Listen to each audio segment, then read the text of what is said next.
श्रीगुरुभ्यो नमः। गणानां त्वा गणपतिगुं हवामहे कविं कवीनामुपमश्रवस्तमम् ज्येष्ठराजं ब्रह्मणां ब्रह्मणस्पत आनः शृण्वन्नोतिभिः सीदसादनम्। श्रीमहागणाधिपतये नमः। सदाशिवसमारम्भां शङ्कराचार्यमध्यमाम् अस्मदाचार्यपर्यन्तां वन्दे गुरुपरम्पराम्। श्रुतिस्मृतिपुराणानाम् आलयं करुणालयं नमामि भगवत्पादशङ्करं लोकशङ्करं। नारायणं नमस्कृत्य नरं चैव नरोत्तमं देवीं सरस्वती व्यासं ततो जयमुदीरयेत्। జయ గురు. చదువుదాం 20వ శ్లోకం నుంచి. అహమాత్మా గుడాకేశ సర్వభూతాశయస్థితః అహమాదిశ్చ మధ్యం చ భూతానాం అంత ఏవ చ. సో అర్జునుడు అడిగిన ప్రశ్నకి శ్రీకృష్ణుడు తన యొక్క పరమాత్మ యొక్క యోగమును విభూతుల్ని చెప్పడం మొదలుపెట్టాడు. విభూతులు అందులోనూ కూడా ప్రాధాన్యమైనవి చెప్తాను, అన్ని చెప్పలేను. అనంతములు విభూతులు అన్ని చెప్పడము కుదరదు, కానీ ప్రాధాన్యమైనవి చెప్తాను అని మొట్టమొదటి విభూతి అహం సర్వభూతాశ్రయ స్థిత ఆత్మ అని చెప్తాను. అన్ని ప్రాణులకు కూడా ఆత్మను నేనే. అది కూడా సర్వభూతాశయ స్థిత. ఎక్కడ ఉన్నది ఆత్మ? ప్రతి జీవిలోనూ ఉన్నటువంటి ఆత్మ. ప్రతి జీవి యొక్క హృదయంలోనూ ఉండి తన ఆత్మనే ఉన్నాను అని చెప్పి సర్వభూతాశయ స్థిత. అన్ని భూతముల యొక్క హృదయంలోనూ ఉన్నటువంటి ఆత్మను నేనే. ఓకే, అది హైయెస్ట్ ఫార్మ్ ఆఫ్ విభూతి, అంటే అతి సూక్ష్మమైన సర్వవ్యాపకమైనటువంటి విభూతి. కానీ అది అలా మన అనుభవానికి రావట్లేదు అనుకోండి. ఓకే, అలా రావట్లేదా? అయితే మరేం పర్వాలేదు, ఇంకా తర్వాత ఉన్నటువంటి లిస్ట్ చెప్తున్నారు. ఒకవేళ అన్ని భూతములు అన్ని ప్రాణుల యొక్క ఆత్మ పరమాత్మయే, అన్ని ప్రాణులు ఆ పరమాత్మ యొక్క ప్రతిబింబములే అని గుర్తించలేకున్నాం అనుకోండి, అప్పుడు ఉపాసనకి అలా చేయలేకపోతుంటే అప్పుడు మిగిలిన 70 విభూతుల యొక్క లిస్ట్ చెప్తున్నారు. అవి అధ్యాత్మంలో ఫస్ట్ హైయెస్ట్ ఫార్మ్ ఆఫ్ విభూతి అధ్యాత్మం, తనలో ఉన్నటువంటిది, ప్రతి జీవిలోనూ ఉన్నటువంటిది. అది ఒకవేళ మనకి వీలు కాకపోతే అది భూతంలోనూ అది దైవంలోనూ కూడా విభూతులు యొక్క లిస్టు చెప్పబడుతున్నది. ఓకే, అందులో మొదటి ఆప్షన్ నెంబర్ 1, అహం ఆదిహి మధ్యం భూతానాం అంతః ఏవచ. ప్రాణుల యొక్క కారణము నేనే, వాటికి సృష్టికి, ప్రాణుల యొక్క సృష్టికి కారణము నేనే, వాటికి స్థితికి కారణము నేనే, లయకు కారణము కూడా నేనే. అలా పైగా కారణ స్థానము, పుట్టుకకు స్థానము నేనే, స్థితికి స్థానము నేనే, లయమునకు కూడా స్థానమును నేనే అని ఆ విధంగా మనము పరమాత్మ యొక్క విభూతిని అర్థం చేసుకోవచ్చు. పరమాత్మ యొక్క భావన ఆ విధంగా చేయొచ్చు, ఉపాసన ఆ విధంగా చేయొచ్చు. ప్రతి జీవి కూడా పరమాత్మ నుండియే పుట్టినది, పరమాత్మలోనే ఉన్నది, పరమాత్మలోనే విలీనమగుచున్నది అని ఆ విధంగా అర్థం చేసుకోవచ్చు. ఓకే, అది కూడా చాలా highest form of option number 1. Highest form అర్థం కాకపోతుంటే ఆప్షన్ నెంబర్ 1 ఇది. ఇంకా ఈ తర్వాత శ్లోకాల్లో ఇంకొంచెము స్థూలమైనటువంటి విభూతులు చెప్పబడుతున్నాయి. ఏవైతే మన కంటికి కనిపిస్తాయో, ఏవైతే ఆకాశంలో ఈ ఎదురుకుండా జగత్తులో కనిపిస్తున్నటువంటి జగత్తులో మన అనుభవానికి వస్తూ ఉంటాయో అటువంటి విభూతుల యొక్క లిస్ట్ చెప్పబడుతున్నది. అందులో మొట్టమొదటిది చదువుదాము. ఆదిత్యానామహం విష్ణు జ్యోతిషాం రవిరంశుమాన్ మరీచిర్మరుతామస్మి నక్షత్రాణామహం శశి. అవతారిక ఏవంచ ధ్యేయోహం. సో నేను ఈ విధముగా ధ్యానింపబడతాను, ధ్యానింపబడగలను. ఆప్షన్స్ ఈ విధముగా పరమాత్మను మనము ధ్యానం చేయొచ్చు. అయితే లిస్టులో చెప్పేవన్నీ కూడా అది భూతములు, అది దైవములు అయినా కూడా ప్రతిదాన్ని మనం అధ్యాత్మానికి కూడా అన్వయించుకోవచ్చు. ప్రతి చోట కూడా అది కూడా చెప్పుకుందాం. ప్రతి విభూతిని కూడా అధ్యాత్మానికి అన్వయించుకోవచ్చు. మనలో ఉన్న ఆ, మనలో ఉన్నట్టుగా కూడా వాటిని అన్వయించుకుంటూ ఉండొచ్చు ఎక్కడికక్కడ. సో మొట్టమొదటిది ఆదిత్యానాం అహం విష్ణు, జ్యోతిషాం రవి అంశుమాన్, మరీచి మరుతాం అస్మి, నక్షత్రాణం అహం శశి. సో 4 ఉన్నాయి. 4గిట్లో ఇక్కడ మొట్టమొదటిది ఆదిత్యానాం అహం విష్ణు. అహం ఆదిత్యానాం విష్ణు, నేను ఆదిత్యులలో విష్ణువును. ఆదిత్యులు అంటే సూర్యుడని ఆ, చెప్పుకోక్కర్లేదు ఇక్కడ, ఎందుకంటే చెప్పుకుంటే మళ్ళీ నెక్స్ట్ చూడండి, నెక్స్ట్ జ్యోతిషాం రవిహి అంశుమాన్ అని ఉంది. అక్కడ రవిహి అంటే సూర్యుడు. ఒకే లైన్లో 2 విభూతులు 2 సూర్యుడని ఎలా చెప్తారు? అలా చెప్పి ఉంటారు కదా. సో ఇక్కడ ఆదిత్యులు అంటే దితి యొక్క పుత్రులు. అదితి యొక్క పుత్రులు. అదితి దితి. కశ్యప మహర్షి. కశ్యప మహర్షికి 2 భార్యలు, దితి అదితి అని. అయితే మహర్షులకి 2 భార్యలు ఏమిటి అనే ప్రశ్న రావచ్చు. అంటే ఈ రోజు సొసైటీలో ఉన్నటువంటి కండిషనింగ్ లో అయితే గ్యారంటీగా ప్రశ్న వస్తుంది, ఇద్దరు భార్యలు ఏమిటి అని. అప్పుడు ఓకే, ఆ టైంలో పాసిబుల్ అయి ఉండొచ్చు. ఇప్పుడు చాలా అరుదు కదా. సో అలా అయి ఉండదు. అందులో ఒక సింబాలిజం ఉండాలి. అది పౌరాణికంలో చెప్పినటువంటి విషయాన్ని, పురాణంలో చెప్పిన విషయానికి లోపల కొంత సింబాలిజం, మెసేజ్ ఏదో ఉండాలి. ఆ సింబాలిజం ఏంటి అంటే కశ్యప మహర్షి, దాన్ని తిరగేస్తే పశ్యక అని వస్తుంది, కోడ్ లాంగ్వేజ్ అది. కశ్యప అంటే సాక్షి అని అర్థం. పశ్యక సాక్షిగా చూసేవాడు అంటే మనలో ఉన్న పర్స్పెక్టివ్, మనిషి యొక్క పర్స్పెక్టివ్కే కశ్యప అని పేరు. అయితే మనిషి యొక్క పర్స్పెక్టివ్ 2 విధాలుగా ఉండొచ్చు. ఒకటి అదితి అంటే అద్వైతం, పర్స్పెక్టివ్ 2 విధాలుగా ఉండొచ్చు. 2 దితి ద్వైతము. సో ఇప్పుడు ఆ కశ్యప మహర్షికి 2 భార్యలు అంటే అందులో సింబాలిజం, అది ప్రతీక, అది దానికి ప్రతీక. సో మనిషి యొక్క పర్స్పెక్టివ్కి, తెలుసుకునే విధానానికి, ఈ జగత్తుని పరిశీలించే విధానానికి 2 ఆప్షన్స్ ఉన్నాయి.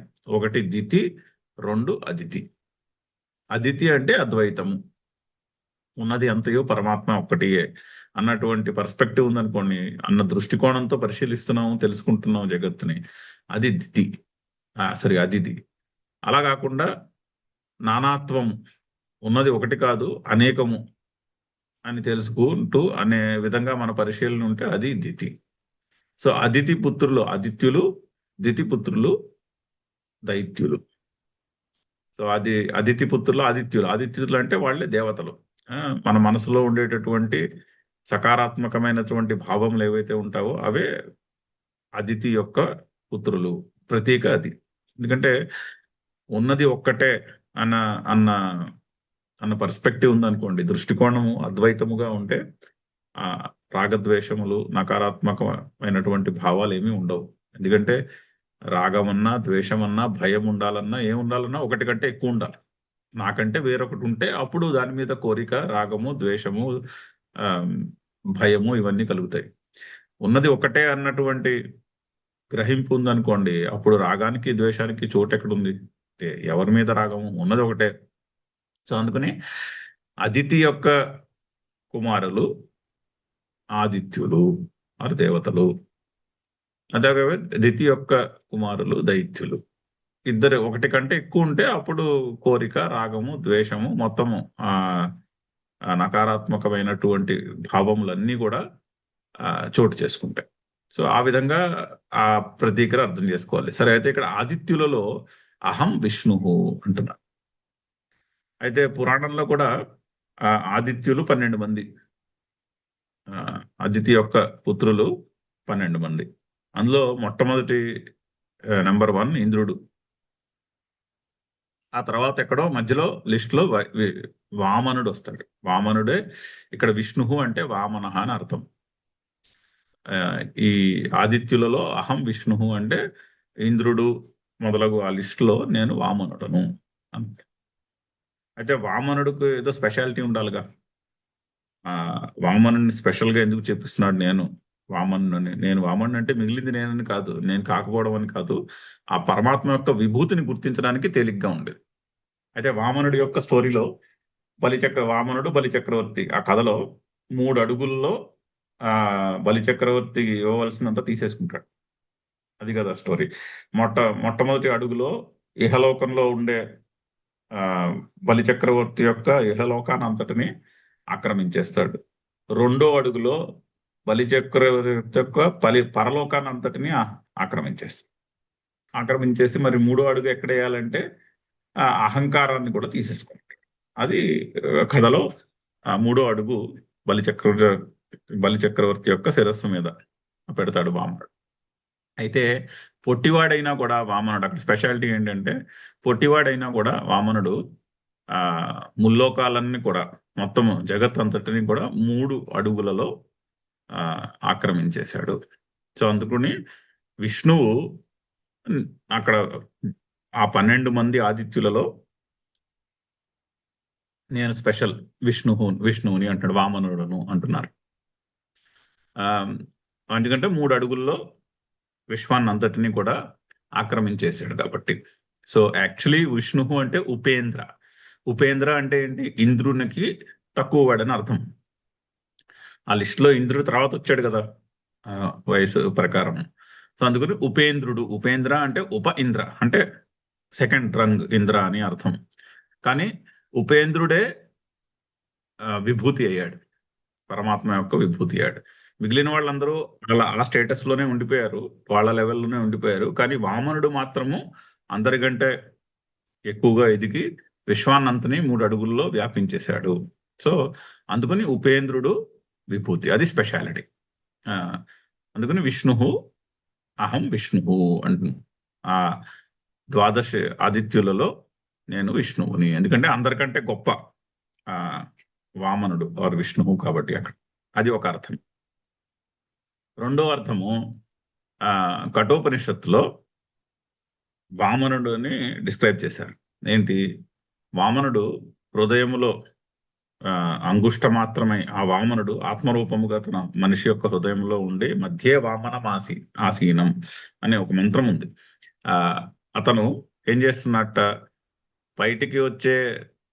లోపలికి వచ్చే శ్వాసను లోపలికి పీల్చుకుంటున్నాడు, బయటికి వదిలేసే ప్రాణాన్ని బయటికి వదిలేస్తున్నాడు. ప్రాణాపాయములను ఆ హృదయం మధ్యములో ఉండి ప్రాణాపాయాలను నడిపిస్తున్నాడు వామనుడు అని కఠోపనిషత్తులో వామనుని యొక్క డిస్క్రిప్షన్.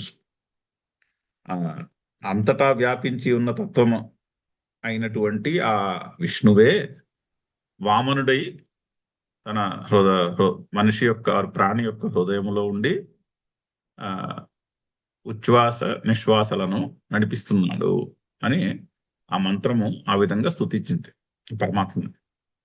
నచికేతసుడు పరమాత్మ అంటే ఏమిటి అని అడిగిన ప్రశ్నకి యమధర్మరాజు సమాధానాలు చెప్తున్నటువంటి ఒక సమాధానం ఇది. అక్కడ అంతటా వ్యాపించి ఉన్నటువంటి ఆ తత్వం అయిన విష్ణువే ప్రాణి యొక్క హృదయంలో వామనుడై ఉండి అంగుష్ఠమాత్రుడై ప్రాణి యొక్క హృదయంలో ఉండి, మా అంగుష్ట మాత్రం కదా అంటే పొట్టివాడై హృదయంలో ఉండి ప్రాణ అపానములను నడిపిస్తూ ఉన్నాడు. అందుకని అతను చాలా గొప్పవాడు.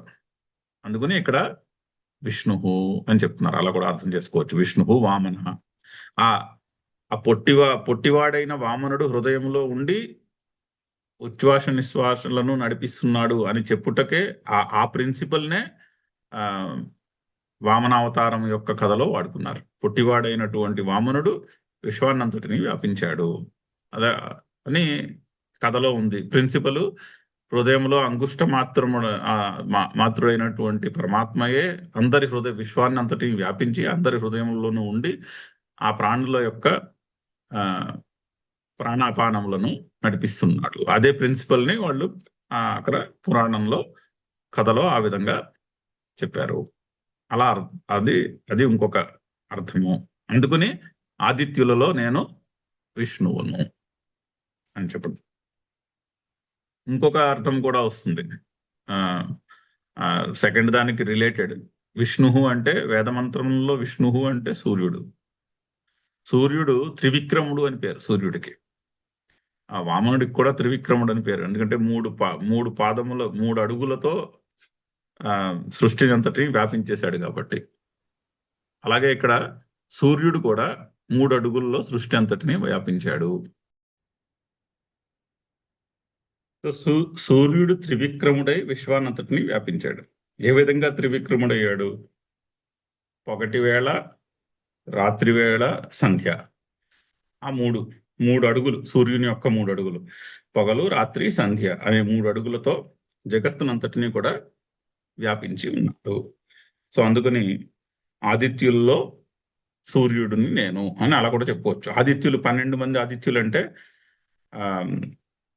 12 నెలలలో కూడా సూర్యుని యొక్క కాంతి రకరకాలుగా ఉంటుంది.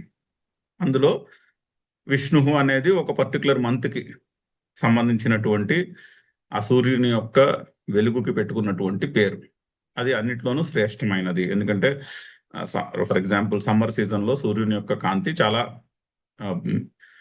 ఉత్కృష్టంగా ఉంటుంది. సో ఆ విధంగా ఆ 12 నెలల్లో ఒక పర్టికులర్ మంత్ ఎక్కడైతే ఆ సూర్యుని యొక్క కాంతి చాలా ఉత్కృష్టమై ఉంటుందో అది నేను, అంటే మనకి గుర్తించడానికి తేలిగ్గా ఉండడానికి.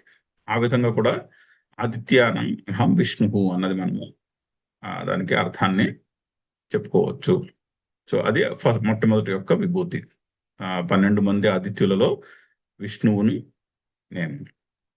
రెండవది జ్యోతిషాం అంశుమాన్ రవి. జ్యోతిషాం అంటే వెలుగున్న వాటిలో గోళములలో, అంటే బయట మనకి కన్ను తెరిచి చూస్తే జగత్తులో కనిపించే వెలుగు ఉన్నటువంటి వస్తువుల్లో సూర్యుడు అత్యంత ఉన్నతమైనటువంటి వెలుగు ఉన్నవాడు. రవిహి అంటే సూర్యుడు, అంశుమాన్ అంటే కిరణములు ఉన్నవాడు. సో జగత్తులో మనకి సృష్టిలో కనిపించే స్టార్స్ అన్నిట్లోనూ కూడా, అంటే స్టార్సే కదా మరి వెలుగునిస్తాయి. వెలుగునిచ్చేవన్నీ కూడా స్టార్స్ బయట ఆకాశంలో, అంతరిక్షంలో. ఆ స్టార్స్ అన్నిటిలోకి కూడా మనకి బాగా గొప్పగా కనిపించేది సూర్యుడు. సూర్యుని యొక్క వెలుగు కిరణములు చాలా ఉత్కృష్టమైనటువంటి కిరణములు, అతిశయము అయినటువంటి కిరణములు కలిగి ఉన్నట్టు మనకి కనిపించే తేజస్సు ఉన్నటువంటి వస్తువు ఆ సూర్యమండలము. సో జ్యోతిషాం రవిహి అంశుమాన్, కనిపించే వాటిల్లో అతి శ్రేష్టమైనటువంటి వెలుగు ఉన్నది సూర్యుడు, అది నేను. పరమాత్మ యొక్క భావన. గాయత్రి మంత్రంలో మరి అలాగే కదా ధ్యానం చేస్తున్నాము. ఓం తత్సవితుర్వరేణ్యం భర్గో దేవస్య ధీమహి అని. తత్సవితు వరేణ్యం భర్గః దేవస్య సవితు దేవస్య వరేణ్యం భర్గః ధీమహి, అది అన్వయం. తత్ సవితు దేవస్య, సవితృదేవత యొక్క వరేణ్యం భర్గః, ఉన్నతమైనటువంటి వెలుగును ధ్యానిస్తున్నాము. సవితు అంటే ఏంటి? సూర్యమండలంలో ఉన్న శక్తికి వైదిక వాంగ్మయంలో ఋషులు పెట్టినటువంటి పేరు సవితృదేవత. ఆ సూర్యునిలో ఉన్న శక్తిని సవితృదేవత అన్న పేరుతో వాళ్ళు ఋషులు ధ్యానము చేశారు. సో సవితు దేవస్య షష్ఠి, ఆ సవితృదేవత యొక్క వరేణ్యం భర్గః, ఉన్నతమైనటువంటి ఉత్కృష్టమైనటువంటి వెలుగును మేము ధ్యానిస్తున్నాము. ఎందుకు? ధియో యో న ప్రచోదయాత్, ఆ వెలుగు నా బుద్ధిని ప్రకాశింపచేస్తున్నది అని. ఆ సూర్యమండలంలో ఉన్నటువంటి శక్తిని, ఆ శక్తిలోనే నా బుద్ధిని ప్రకాశింపచేసి నేను చేసే పనులన్నిటినీ కూడా నన్ను ప్రకాశింపచేస్తున్నది అని మంత్రం యొక్క అర్థం. సో అక్కడ ఈ రవి అంశుమాన్ రవి, జ్యోతిషాం అంశుమాన్ రవి. ఎందుకు మరి సవితృదేవతనే ఎందుకు కొనియాడారు? అక్కడ వేరే నక్షత్రాల్లో ఉన్నటువంటి ఆ శక్తిని ఎందుకు కొనియాడలేదు అంటే, ఎదురుకుండా కంటికి తేలిగ్గా కనిపిస్తుంది. కళ్ళు తెరిచిన వెంటనే పొద్దున్నే ఉదయాన్నే అది కనిపిస్తుంది కాబట్టి, అన్నిటికంటే పవర్ఫుల్ మండలము కింద అది కనిపిస్తుంది కాబట్టి ఆ సూర్యమండలాన్ని ధ్యానించారు ఋషులు. అందుకని ఇక్కడ అదే ఈ కారణంగానే వాళ్ళు ధ్యానించారు. జ్యోతిషాం అంశుమాన్ రవిహి అహం, రెండవ విభూతి. మరొకటి మరీచిహి మరుతాం అస్మి. మరుత్తులలో నేను మరీచిని అంట. మరుత్తులంటే ఇప్పుడు వేద మంత్రాలు మనం జాగ్రత్తగా అబ్జర్వ్ చేసామనుకోండి, వైదిక వాంగ్మయము సంస్కృతం యొక్క అర్థాలు తెలుసుకున్నాం అనుకోండి, వేదములో ఉన్నటువంటి దేవతలకి రూపాలు ఉండవు. ఎక్కడా కూడా ఈ రోజు మనము గుళ్ళలో ఆరాధిస్తున్నటువంటి రూపములతో ఉన్నటువంటి దేవతలు అక్కడ వేద మంత్రాల్లో ఉండరు. వేదాల్లో ఉన్నటువంటి దేవతలు, ప్యాంథియన్ ఆఫ్ గాడ్స్ అంతా కూడా ఫార్మ్లెస్ డివినిటీయే. అంతా కూడా న్యాచురల్ ఫోర్సెస్, ప్రకృతిలో ఉండే శక్తులను ఋషులు పరమాత్మ యొక్క స్వరూపం కింద ఆరాధించారు. సో మరుత్తులు అంటే గాలి, మరుత్ అంటే గాలి, అంటే వాయువు. అయితే ఈ దేవతలందరూ కూడా గణములలో పెట్టుకున్నారు. వాళ్ళు వైదిక ఋషులు దేవతాశక్తులను, అంటే ప్రకృతిలో ఉండే దేవతాశక్తులన్నింటినీ కూడా గణాల్లో విభజించారు, కేటగరైజ్ చేసుకున్నారు. దేవతలందరూ కూడా గణముల్లో ఉంటారు. ఒక్కొక్క లిస్టులో ఒక్కొక్క గ్రూప్స్ కింద ఉంటారు వాళ్ళు. అలా మరుత్తులు ఏడుగురు మరుత్తులు. అంటే 7 రకాల వాయువులను చెప్పారు. అంటే పూర్తిగా ఎక్స్ట్రీమ్, అంటే ఈరోజు మెటీరియాలజీ చెప్పినట్టు పూర్తిగా మ్యాచ్ కాకపోవచ్చు, కానీ ఆ రోజుల్లో ఋషులు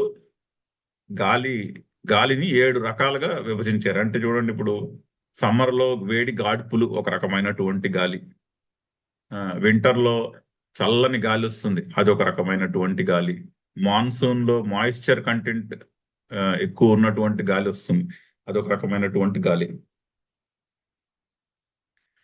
మనం సముద్రం ఒడ్డున ఉన్నాం అనుకోండి, అక్కడ ఉన్న గాలి వేరు, హైదరాబాద్లో ఉంటే ఇక్కడ ఉన్న గాలి వేరు. అలాగా వాళ్ళు 7 రకముల వాయువుల కింద వాళ్ళు విభజించారు, కొనియాడారు కూడా. మళ్ళీ అందులోనూ ప్రతి 7లో ప్రతి కేటగిరీకి 7 సబ్ కేటగిరీస్ ఉన్నాయి. అంటే 7 49 మంది మరుత్తులు. ఆ మరుత్తు గణము యొక్క లిస్టులో 7 మెయిన్ కేటగిరీస్ ఉంటాయి. అందులో 7 ఈచ్ ఒక్కొక్క దానికి 7 సబ్ కేటగిరీస్ ఉంటాయి పేర్లు. సో 49 మంది మరుత్తులు. అందులో మరీచిహి నేను. అందులో అత్యున్నతమైనటువంటిది మరీచి, అది నేను. అంటే ఇక్కడ మరీచి అంటే మనం ఎలా గుర్తుపెట్టుకోవచ్చు అంటే, మాన్సూన్ విండ్ అంటాం కదా, మాన్సూన్ సిస్టమ్ వస్తుంది కదా. ఇప్పుడు కేరళలో మనకి మాన్సూన్ మొదలైనప్పుడు ఫస్ట్ కేరళని హిట్ చేస్తుంది. అది చాలా పాపులర్. కేరళకి టూరిస్టులు కూడా వెళ్తారు, రకరకాల దేశాల నుంచి టూరిస్టులు ఆ టైంకి వచ్చి కేరళలో ఉండి ఆ మాన్సూన్ మొదలైనప్పుడు ఆ మాన్సూన్ యొక్క అనుభవం చూడాలి, మాన్సూన్ ఎలా ఉంటుందో చూడాలి, తెలుసుకోవాలని చెప్పి కేరళ వెళ్ళి మాన్సూన్ టైంలో మాన్సూన్ యొక్క ఎక్స్పీరియన్స్ ని తెచ్చుకుంటారు. అలాగా మరీచిహి అంటే అది మాన్సూన్ సిస్టమ్ ఏదైతే ఉంటుందో దానికి మరీచిహి అని పేరు. అది అత్యున్నతమైనటువంటిది వాయువులన్నిటిలోనూ. ఎందుకు? ఆ నీటిని ఎవాపరేట్ అయినటువంటి నీరు మేఘాల్లో చేరుకుంటే ఆ మేఘాలని తోలుకొస్తుంది, మేఘాలని తీసుకొచ్చి వర్షాన్ని కురిపిస్తుంది. ఆ వాయువు చేసే పనులన్నింటిలోనూ కూడా చాలా ఆశ్చర్యాన్ని కలిగించే పని ఇది. సూర్యుని కాంతికి, సూర్యుని వేడికి నీళ్లు ఆవిరవుతాయి. ఆవిరైన నీళ్లను పైకి తీసుకెళ్లి మేఘాల్లో కన్సాలిడేట్ అయ్యేటట్టు చేసి, ఆ కన్సాలిడేట్ అయినటువంటి మేఘాలన్నింటినీ ఒక టైంకి తీసుకొచ్చి వర్షాలను కురిపిస్తుంది. అది వాయువు చేస్తున్నటువంటి పనులలో అతి ఉన్నతమైనటువంటి పని. అంటే బాగా ఆశ్చర్యాన్ని కలిగించే పని. ఆ వాయువు యొక్క వైభవం చూడండి. ఎక్కడెక్కడో సముద్రాల్లో ఆవిరైనటువంటి నీరు మేఘాల్లో చేరుకునేలా చేసి ఆ మేఘాలని పోగేసుకుని వాటిని అన్నింటినీ తీసుకొచ్చి ఓ చోట వర్షం కురిపిస్తాం.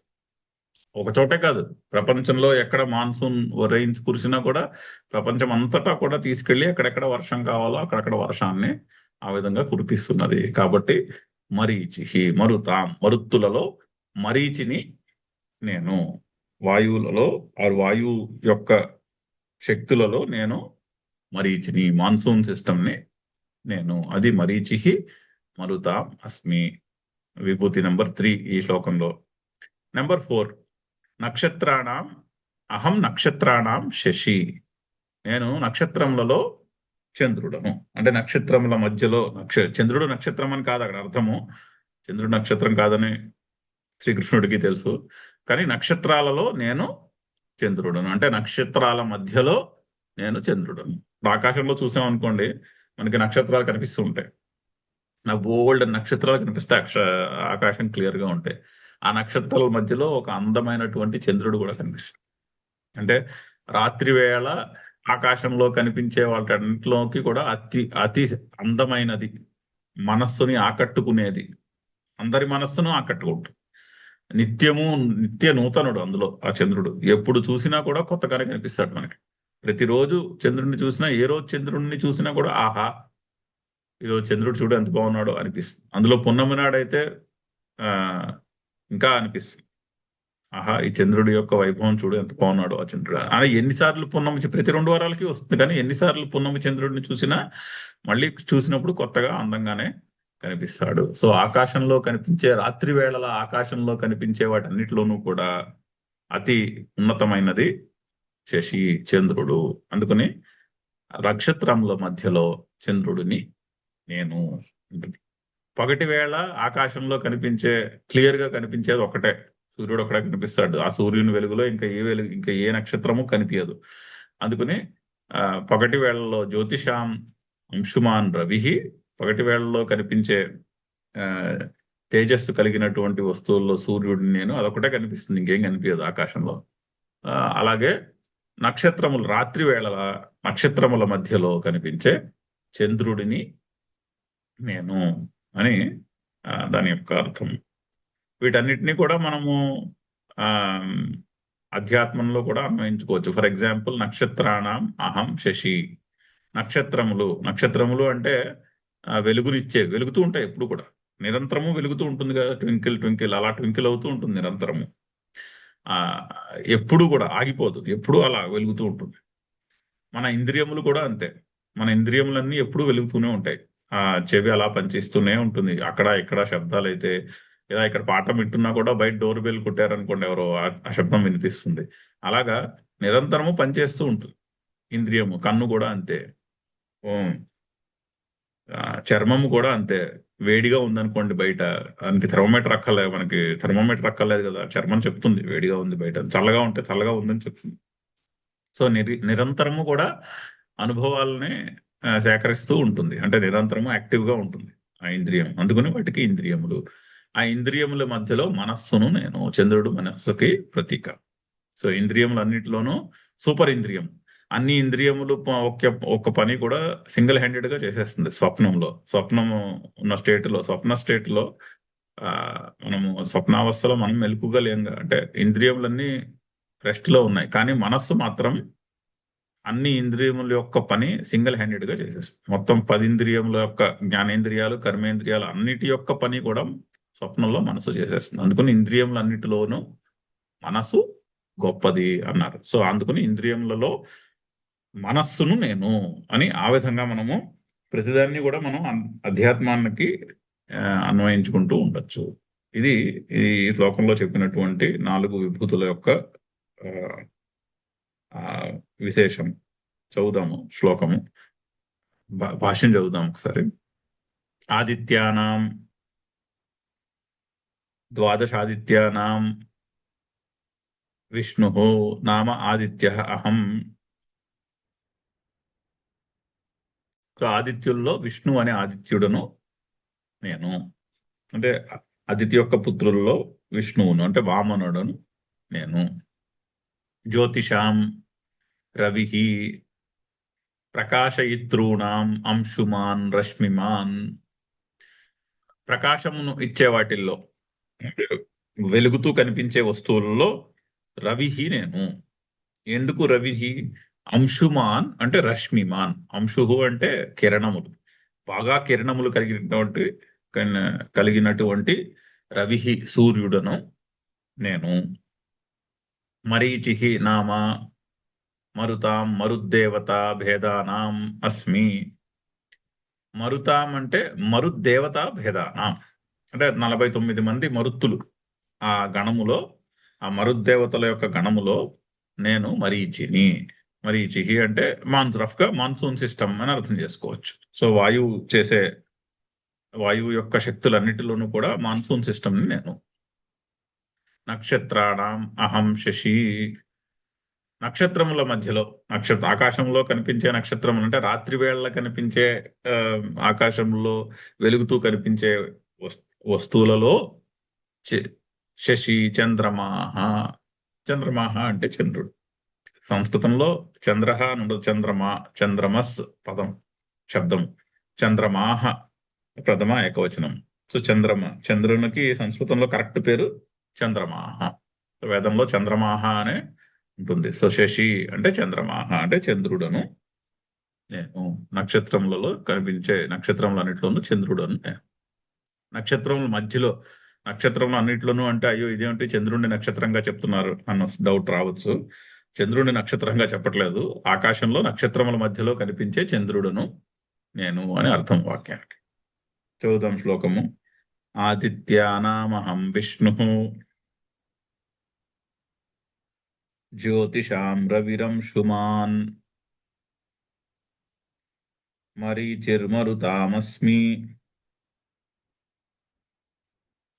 నక్షత్రాణామహం శశి.